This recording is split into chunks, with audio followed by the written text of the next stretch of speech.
Okay, welcome to another edition of CR Wrestling Commentary. I'm your host, Cedric Kennedy. Also with me is the hostess, Cedra Owens, which I am eventually I'm gonna have to fix that because her last name is not capitalized, and I don't know how long it's been that way.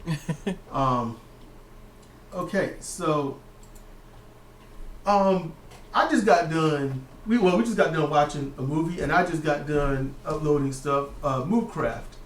Okay, and then I had this thing that I wanted to say a while ago, and I was explaining to Cedra about how AEW tried to sabotage Jim Cornette's words in physical action to prove that what Jim Cornette wants doesn't work, and it's just.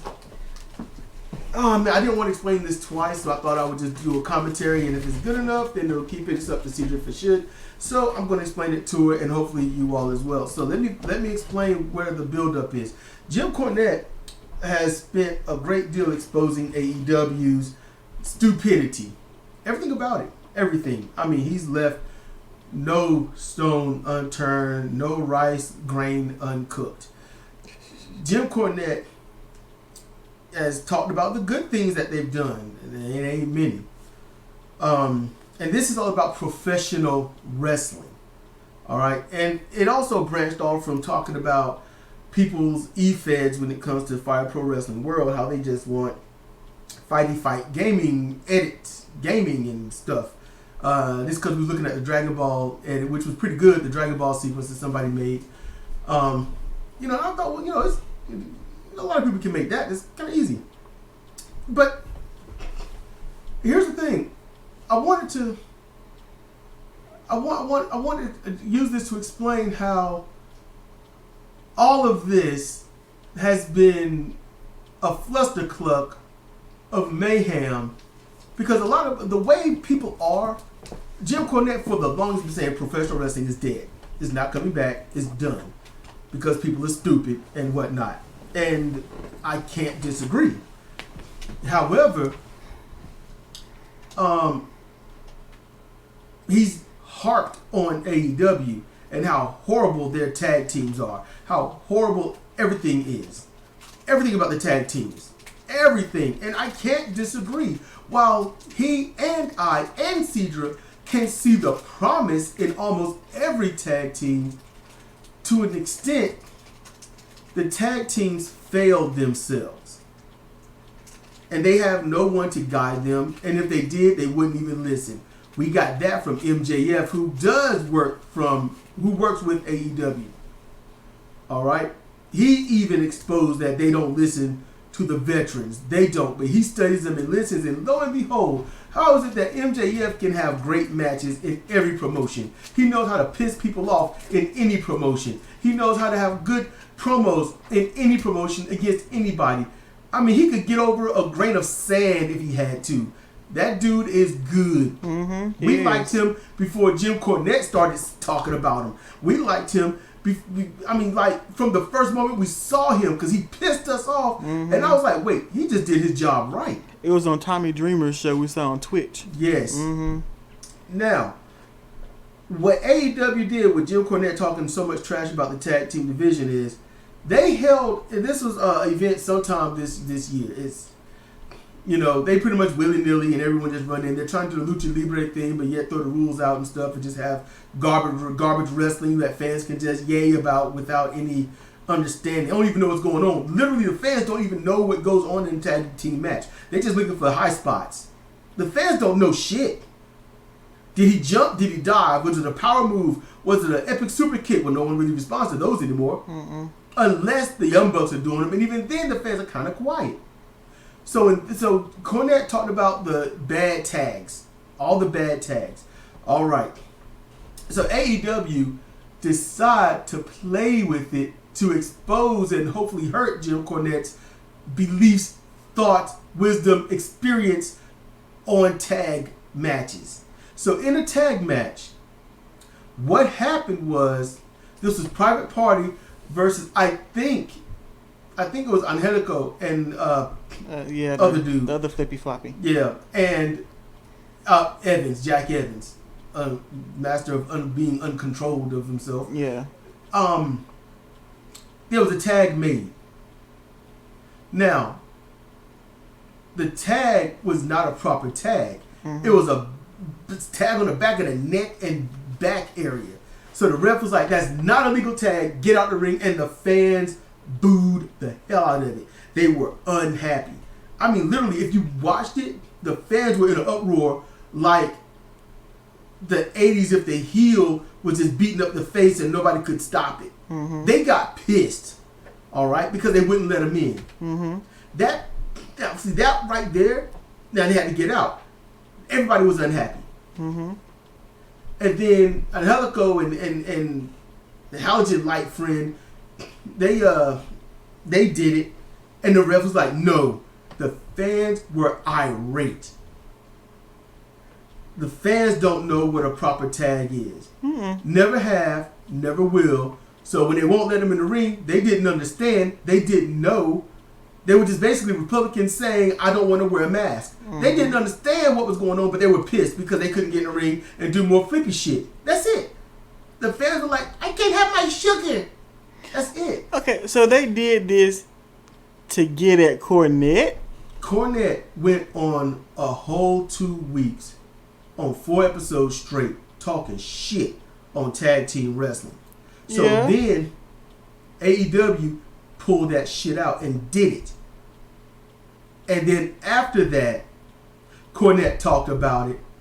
And I can't even remember what Cornette was saying about it. And I couldn't because I was playing the game and, you know, half listening. I was half listening. And I was just thinking, and plus I got into my own world, my own head. So when he was talking about it, I was like, you know what? The fans didn't know what the fuck. They just got mad. And they were just angry. They don't even know why. And then when they did make a proper tag, the hand was out, tag. They got in. The fans were happy, yay, but you could hear that they were confused. You could hear it.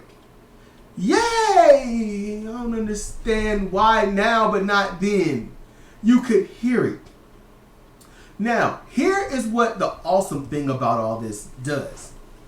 All that did was prove Jim Cornette right. Yeah. But, see, AEW, from their standpoint, see, Cornette, the people made a bad tag, the ref stopped it, and everyone hated it. They scoffed at it. They were unhappy with it. So obviously you don't know what the fuck you're talking about, Cornette. All right. That's what AEW saw. Okay? What did it truly prove? What it truly proved was what Jim Cornette has always said. If you got heels versus faces, and the baby face makes the tag, but the ref didn't see it, so it's time to say, get out the ring, the people get pissed off. Pissed off. You evoke an emotional response. That's what storytelling does. And when your company has zero storytelling and just high spots, you have screwed yourself. And you are literally denying the fans a great wrestling match. You're denying them professional wrestling. You're denying them everything that made professional wrestling so great. I mean, come on. And listen, y'all. You know, a lot of people want to shoot and talk shit on me in their snarky, bitch-made ways. You know, when they want to even like, Jim Cornette would be mad if he saw this. Or when they see me, it's like, what'd you think about this match? And it's like, you know what? Y'all motherfuckers don't know shit about pro wrestling. You don't know anything about wrestling in general. You just know ha, fun, happy. But you don't know wrestling. And it's not about me listening to Cornette and I agree with Cornette because what he says makes sense. No, I grew up on the shit that I liked. And I literally, unlike any of you, I literally watched professional wrestling die. Every 4 years it got worse. And only now, with Dark Side of the Ring, am I understanding the monster involved that destroyed it. That's really it. And what AEW did was expose that fans will still react to professional wrestling if done right. If you cut off the ring, if the heels cut off the ring and beat the holy fucking shit out of one of the faces for damn near 10 minutes and they clawing trying to get the tag and they fucking up a limb and shit like that, yeah, they gonna be pissed. And then when they finally get there and get that tag, the whole roof is gonna come off the place. That's what happens. And then the person comes in all fired up and the fans are fired up too. And they make the big comeback. They whoop them. It's back and forth. It's 1, 2, 1, 2. The elbow here, the slam there, the chop there, the push back there, the knee there, the throw into the ropes, leapfrog, throw him into the partner. All this other stuff that can happen, and the fans are going wild. While the partner gets a 30-second to a minute rest. And ultimately, the heels cut them off. They start beating on them. The partner's able to help a little bit here and there. Try to keep the faces on track. But keep the fans in it saying, oh, it's still a struggle. And then, all of a sudden, the finish. And depending on what that finish is, gets a certain fan's reaction. Uh-huh. And if you want fans... And here's the thing. People today confuse fans popping with shortcut wrestling. And that's not it. Okay, like when I make up these wrestlers and moves and whatnot in the game, now making moves and seeing when the fans react, they always have, and you gotta use the flag K to indicate where the fans react. It's always after the move happens, after the damage has happened. So even them, they don't even know. It's like, oh, the move happened, the fans respond. No. Half of a match, the fans are responding to the setup to the move. You know, that's what they're setting up to. You watch New Japan Pro Wrestling or old school NWA, stuff like that. You watch Sting. Stinger splash into the corner. Fans are going to cheer that on, kind of. That wasn't really his thing. Scorpion Deathlock, that was his thing. And back then, in those days, there were setups to finishers. People don't understand that today. Mm-hmm. There were setups to finishers. It wasn't a body slam and then the opponent slide into place because they, let's hear the crowd pop on this move. No, it was Stinger Splash, boom. Throws them down, Scorpion Deathlock, over. After Sting became extra popular after that Clash of Champions with Ric Flair, because he was already a ladies' man at that moment. Everybody loved him. But after that, then he became known. And every time he did that Stinger Splash, after the Stinger Splash, when he get up and he would, howl through his hands, people rose up because they knew the Scorpion Deathlock was coming. It ain't like the Scorpion is on, then the person tap, yay! No, because that's way too late. Flair get him, shin buster, shin breaker. Hold the leg up. Now we go to school, and the crowd is either booing or cheering. Before the figure four, not afterwards. Sting put on the Scorpion Deathlock on Flair. When he's getting it on, fans are going crazy because they know what he's going to do. And they can't wait for him to win. I've seen the same with Luger and the Torture Rack. I've seen the same thing with Ron Simmons and Vader. Vader and Flair. I've seen the same thing with the Steiners and Doom. Road Warriors and Doom. Road Warriors and Steiners. If you know how to get the fans involved, then your company will build. The whole idea is to build credibility. And when you just do random ass shit with tag matches or anything else, you're not building credibility. You want to hear the fans cheer, but you're not explaining to them why they need to cheer. If you have the extreme garbage match wrestling where the move is all they care about, then they don't care about you. Because the truth is, you could get anyone and train them up to do those moves. anybody can do them. They'll have their own style, yes, but in general, anybody can do those moves and get a pop. That's easy. And if it's not good enough, I guess you could jump off, like the back of the post. Maybe a scaffolding. Maybe the side of a building. I don't know. Powerbomb somebody on the car roof, Maybe powerbomb somebody on the concrete floor outside on the street or something, someplace. Powerbomb on glass or something. But if that's what's getting the pop, then you don't know how to wrestle.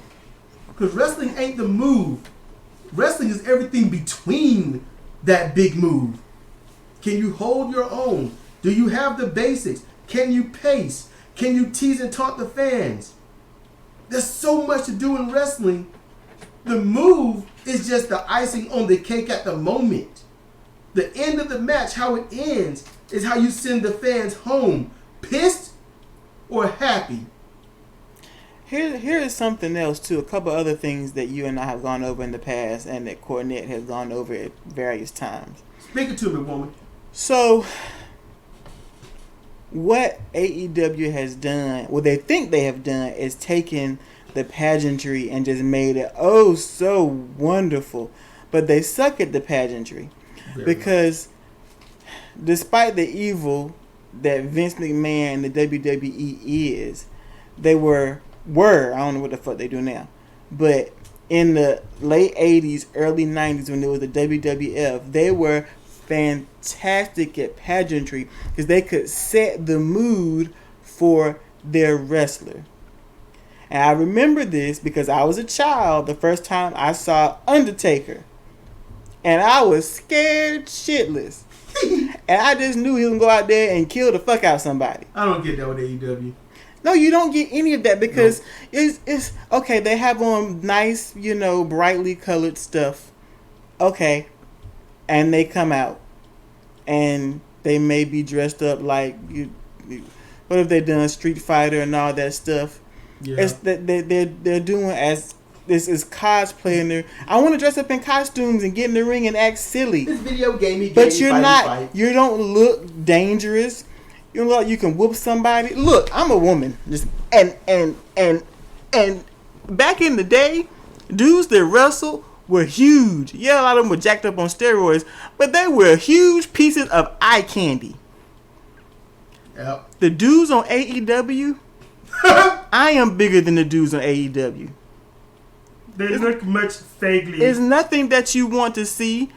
Yeah, they flip and they flop. They're like 100 pounds, wet. They got no physique, no tone. There's no chicks like that. I am going to go to AEW to see Jack Evans. No! I can't wait to go see the Young Bucks. See Private Party. I can't wait to see Young Bucks. They're so hot. That shit don't happen. You done alienated the whole demographic because your dudes look like crap. I remember saying no Ron Simmons. Oh man, Ron Simmons was jacked. Good grief. For real, right? Him and Butch Reed. Luger had a foot for a face, but his body was jacked. Yeah. You look at him and say, well, I ain't fucking with you. Exactly. And these guys, they're not menacing. These guys not be like... The bad guys aren't menacing. No, they're not. Lance Archer, he can be menacing. Has he had a chance to be? I don't know. We don't watch it. We don't watch it. From what I've heard, he's been fucking up. Trying to do well, but fucking up. MJF, let me tell y'all something. He does his own pageantry. Yeah, MJF protects himself. Mm-hmm. MJF is a product. He is protecting himself. He is protecting his brand. MJF is so kayfabe, no one knows if he's like this or not. Mm-hmm. He is so kayfabe that he can flip off kids, get stuff thrown at him, get blasted on Twitter, and you know what he doesn't do? He doesn't go off tweeting, no, you don't understand. I just had to do it because I was upset. Mm-hmm. No, Nope. He shuts the fuck up. Stays home, sees all the rage happening on Twitter, and you know what he does? He ain't even trolling. He's smiling because he's doing his job job right. Mm-hmm. That's what Exactly. he's doing. That MJF and me, I'll be honest with you. If I was a wrestler, we would have y'all angry. But I wouldn't even do moves. I'd be so Dutch Mantel. I'd just be doing regular heel shit. I wouldn't be doing bumps and stuff. I might take a drop kick and stuff. I might do stuff like that. But oh no, I'd be raking the eyes. I'd be pulling the face on the ropes. I'd be bootlaces against the eyes or the forehead. I'd be choking them in the corner. I'd trip from outside the ring. I would have y'all mad, and I look at you and let you know you can't do what I do because you're you. That's what I would do. And I would say shit on Twitter. Literally, I'd be like, did you see how we did that to him? He sucks, and his family sucks for letting him stay with them. I would say shit like that, and y'all would be like, I heard that his child went to the hospital. Too damn bad. And y'all would just be like, what the fuck? What people fail to understand is if you got an ice cream shop, you don't put a 7-year-old in charge of it. No, you don't let the marks run it because the 7-year-old's going to eat all the ice cream. He going to be having a sugar fit and go into a coma back there. Ain't going to make no money. Ain't nobody going to have no ice cream. Be frothing at the mouth with chocolate ice cream. We have roughly $20,000 worth of ice cream we can sell. It'll take all day, but go ahead. You know what that kid's going to do? Going to lock the store and say, y'all ain't getting any of my ice cream. Mm-hmm. And that's what's happened. Tony Khan is a giant fan. A giant fan of the wrong era of professional wrestling. Tony Khan, like WWE Attitude Era. Of the Young Bucks are the same. Attitude Era. Kenny Omega is Attitude the same. Era. All them young fuckers are the same. Anybody that's older there now, they know better, but they're just getting paid. Yep. And I kind of don't, you know what? I kind of don't blame them. No, you're getting all that money. And are you using their expertise? Nope. But you know what? We use these guys to get the older generation to watch us. And then the older generation see 2 or 3 episodes. If they make it that far, then they can get past 3 matches of the first one they see. And they say, fuck this. And it's better than going to WWE and possibly dying. And let me tell y'all something. Let me tell you the really jacked up part of it all. Everyone predominantly listens to Jim Cornette and his crap on AEW in order to one day hope that he has shit on them so much that they want to give pro wrestling a try. And they say, wait, they're doing good? And then they go. These people have AEW presented themselves as what? The premier, the competition. They're going to blow WWE out the water. Then they come here trying to be like WWE. And they have all these wealths of knowledge. Pearls Cody, before swine. Dustin, Jim, Anderson, Arn, Blanchard, fuck MJF. And they just what the fuck? I don't know. Diamond Dallas Page, Jake Roberts. I mean, how can I don't understand how you can literally want to start building skyscrapers, get the greatest architects surrounding you, and then just say, stand back out and hold my beer. I don't get it. I don't get it either. What's the point of bringing them in if you're not going to listen to them? And like I said, or let them train these people to be able to do something. Like I said, they got them there. Jake is there, that gives them credibility. Well, you know what? Diamond Dallas Page is there, that gives them credibility. Not really. They're not doing nothing. But the people got to find that they're not. These dudes are like 60 years old. What the hell are they gonna do? It's not about what they're gonna do. It's the fact that they are their name and they are there. Like remember we watched with UWF. Oh, Andre the Giant is there. Yeah. Oh, then everyone's like, now I've gotta watch it. But see, they got UWF. The people that he got, they were at least still active. Yes, but they don't. People aren't about that these days. They're about. If you got that person there, it's a name. Therefore, you got credibility. We'll give you a try. We don't like this. We're done. But I do want to see that person. So people will watch the whole program just to hear Arn or Tully or Robert give a promo. And truthfully, I won't that far from doing it. I just can't remember when AEW shows. I know it's Wednesdays, but on Wednesdays, I'm doing other shit like not watching them. And it's not that I'm intentionally not watching them. I just forget. I forget. I'm working on shit here. I'm doing my podcast per se for comparative reasoning. I'm working on wrestling. I'm coming up. I'm doing the matches. I'm spending time with my family. And I'm supposed to take time out of my family and what I love to do to watch people that love to do stupid shit. If I want that, I can just go back in time or dig up those old episodes of Jackass. Do you know what the best thing about Kenny Omega and the Young Bucks being in AEW? What? They're not in New Japan. Yay!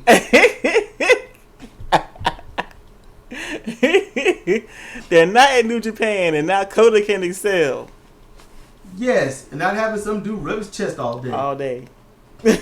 I'm like, Can't get his hands off the man. Yeah, I'm like, look, get married or shut up. Hey, yo, Kota was cool. Yeah. Kenny, that was all, oh, yes. If y'all love us, great, but man, y'all will at work. How bad is it that New Japan didn't try to keep Kenny Omega but gave Kota a lifetime contract? I'm just saying. How bad is it? Because that means Kota was gonna go, and they said, "Hey man, how about this?" And he's like, "Sorry, Omega.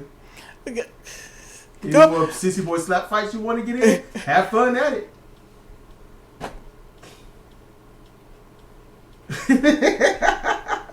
Yeah. Yeah, but that was the whole point, you know. And I talked about it. We went on further than that, but I'm just like, look, I love pro wrestling, all right. And there's a lot of comedy in professional wrestling, a lot. But these guys don't know how to do it. It's not every match shouldn't be your comedy skit. I can't look. Taguchi, Yano, they cracked me up. Ric Flair cracked me up with his comedy. Piper with his comedy. Sting with his subtle comedy here and there, although it was sort of happenstance. You know, Scott and Rick Steiner and the Road Warriors, they had loads of comedy. It's hard for y'all to see it, but there was a ton of comedy with them. And there's some funny shit. You watch those matches, you can't help but laugh. And it's not goofy shit. It's, oh my goodness. It's a lot of great humor in professional wrestling. But if humor is, you put down the thumbtacks, I tried to hit you, but I missed, bounced off the ropes and fell back into them, that's not comedy. And you just stabbed yourself numerous times to get a laugh from people that are not going to remember it in a week. I remember almost the whole event of Capital Combat 90. I remember a couple of Halloween Havocs. Clash of the Champions was my favorite thing to watch. I loved going to the wrestling shows just after a Clash of Champions. They always showed up 2 to 3 days later where we are right after a Clash of Champions, and it was awesome every time. I've seen, half-ass seen Arn Anderson get knocked out by Johnny B. Bad. I look down, everyone pops, and I look up, what happened? I think he knocked him out. Ah, man. Arn Anderson, I didn't drive all the way from California in my pickup truck just to come down here and get knocked out by some fruit. And I'm like, what the fuck? Damn, man. Pap dropped. And I missed the hit. But Anderson was laid to the bone. He was laid out. And I'm like, and see, looking back on it, I'm like, that had to be the easiest job ever done. It wasn't even a pin. He knocked him out and was like, yeah, and he went to the back. I'm a bad man. And Anderson getting up, shaking it off, started swinging at the air, looking around, looked all embarrassed. And everyone was like, you got knocked out. He pushed you out. And there was some serious anti-same-sex rhetoric, but in favor of saying that he just got humiliated by that person. And Anderson sitting there with the fake backhand, like, yo, you know. And people like, they did because they thought they would get hit back then. Mm-hmm. Today, you do that, it's not going to happen. No, they keep barking and barking and barking and will not back down. That's why I appreciate Fatu knocking that fan on his fucking ass. Because you know what? After that, and there was another one too, but he didn't get knocked out. He didn't get knocked on his ass, but he shoved his ass down.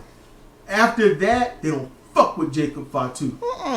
The fans in there talking, and Jacob look at him, and they back down. I'm like, man, because Jacob looks like he's out of his fucking mind. Yes, you believe it. And he punched some folks the fuck out for being dumbasses. You know, just like you say, you talk all kinds of shit behind the keyboard, but what would you do if somebody was right in front of you? You pissed yourself and run away. I do not think that I could perfectly book professional wrestling because I have a different idea. That's not. My ideas are not Jim Cornette, and they sure shit ain't today's stuff. Mine is different. With Cornette style, you're pigeonholed. With this style, there is no hole. You just run around the field. You know, and you might get painted, you know, at the yard line, but you run around the field. But mine would be different. And it would be very sports-based presented. But I would run things different.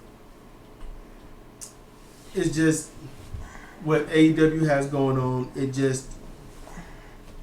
ain't like they can't come out of this shit. No, they can't. But they can't maintain it because... No, they can't because people... Put it like this, they're going to keep the same probably 10 million people that watch. Until they get... random. Like, you might get 3 million one night and then 4 million the next, 1 million and then until they get bored. Because these are the same people be like, oh, yeah, let 2 years go by. Oh, yeah, I used to watch that shit, but, you know, I grew up. No, because it's what they know.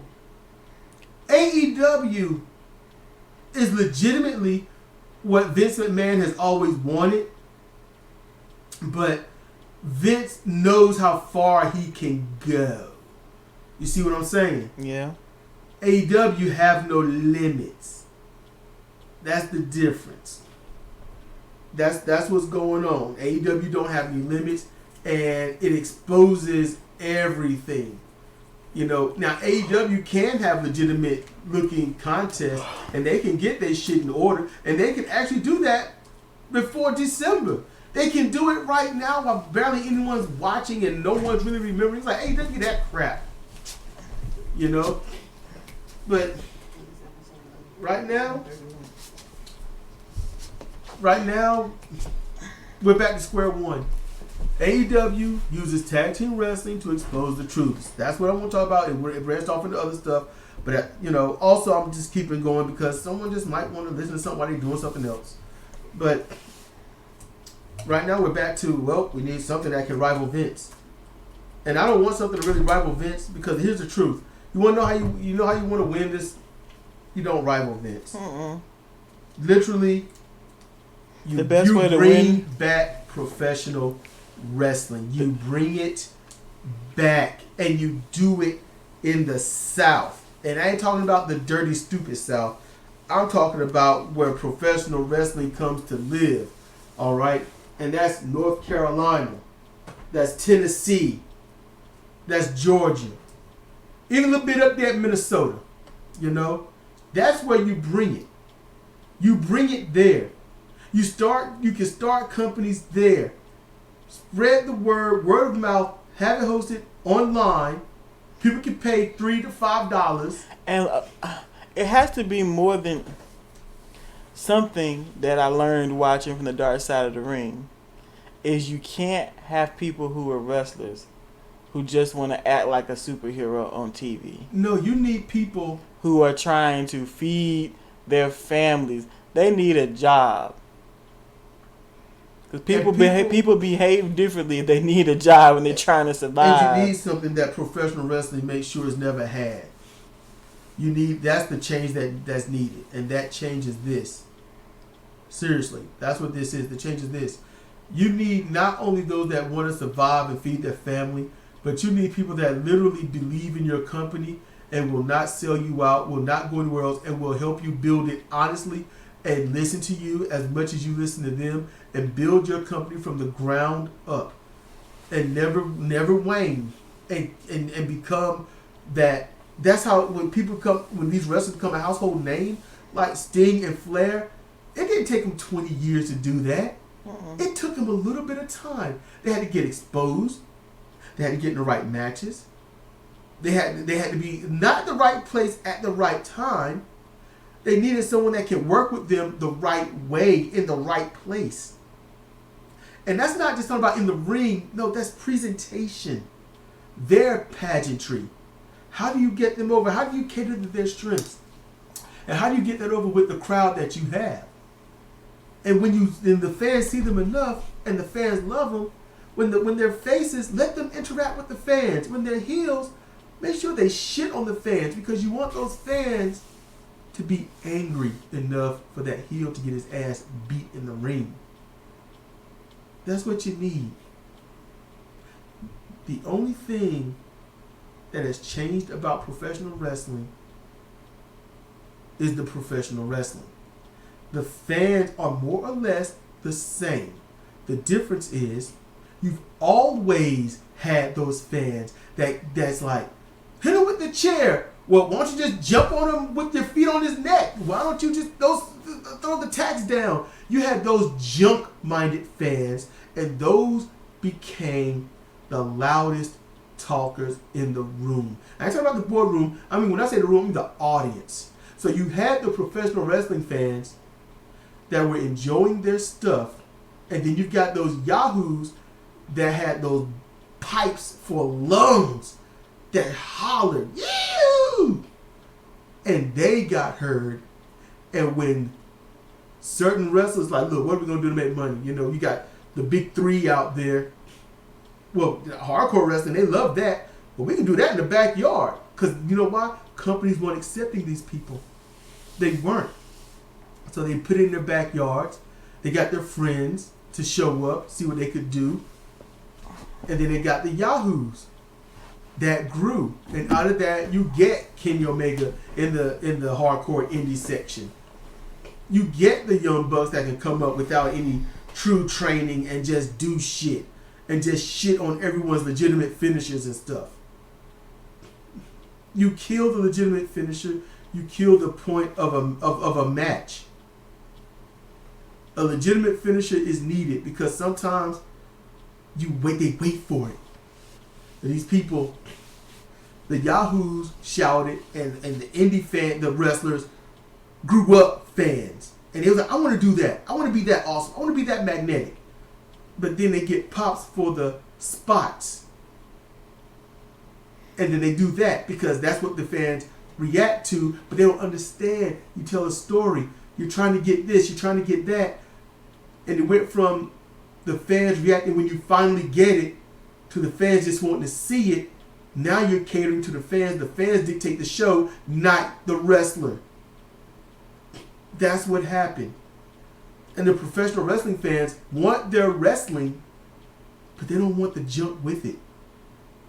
And the wrestlers today's wrestlers, don't know anything other than junk. It's not that because that's all they've been taught. No, it's because they only learned junk. They only grew up loving the junk. It's junk food. Real professional wrestlers have a full course meal. They do. The junk wrestlers just got a bunch of snacks laid out. No filler, no nothing. And that's it. And it sucks. But I still truly honestly think somebody come along, that one person that says, I want to honestly try. I think that person's going to come along, and when they do, they need to get recognized. There's some out there right now, like Reality of Wrestling. You know? Booker T's promotion. Mm-hmm. They do good. Mm-hmm. They do good. I don't know why Jim Cornette and nobody else will watch them. Truthfully, I'd be watching them if I wasn't doing so much other stuff. Because I'm subscribed to them on YouTube, and they're always posting stuff. Always. I don't want to watch it without Cedra. And Cedra's always busy. She's writing a book, editing, I think slightly editing another book. Yeah, I got somebody else editing it. Okay, so you've done what you can, you pass it on. Yeah, I've read through that book several times, and I'll pass it on to them, and after they read it, I'll read it again. And see, I gotta start my thesis next week. So yeah, it's just how this is. So I don't hope I hope everyone this is she just got to go to bed. She stayed up so much longer just doing this. Hope y'all can appreciate that, and I hope y'all can understand everything that I've been saying. AEW got talent, but they're untrained. That's just it. I don't care what training they have had. They are not fully trained. Doing the moves is only a little piece of professional wrestling. It takes so much more. It does. And doing commentary for my shows, for my video game shows, I have actually learned that. Listening to Cornette, listening to Mick Foley, listening to Brian Last, listening to Jim Ross, Tony Schiavone. Listening. Just listen. It's not hard. It's not. You can get your comedy, you can get your serious, you can get your mundane, you can get your awesome. You can get all of that in professional wrestling. I'm hoping that at some point AEW can drop the pride, drop the bullshit. Tony Khan one day realize, wait a minute, I'm losing money. Because when he starts losing money, it's going away quickly. Tony Khan is a businessman, not a smart one, but he's a businessman. And businessmen will drop shit quick. Trust. AEW will be there. It will lose ratings. It will keep losing ratings. It will start losing money. And once that trend goes on for 2 months, done. I promise. So they need to get their head out their ass and do the right thing for professional wrestling. Stop fighting Jim Cornette. Stop fighting the veterans that they have. Stop being stupid little kid-minded dumbasses and do the right thing. They could easily have a dynasty and become the gods of wrestling, but they won't get out their way. And that's the sad part. And they use tag team wrestling trying to stick it to Jim Cornette. And all they did was expose how fucking stupid they are. And expose what the fans really want. And how that it can still work. They just exposed that Jim Cornette was absolutely right. And they're too stupid and stubborn to see that. Maybe the ones listening to this are, since nobody listens to my stuff anyway. Except maybe one now. Maybe two. I don't know. I like to say spread the message, but no one shares my stuff. So I'll just end it then. This is Cedric Kennedy, Cedro Owens, for CR Wrestling Commentary on AEW uses tag team wrestling to expose the truths. Thank you for listening.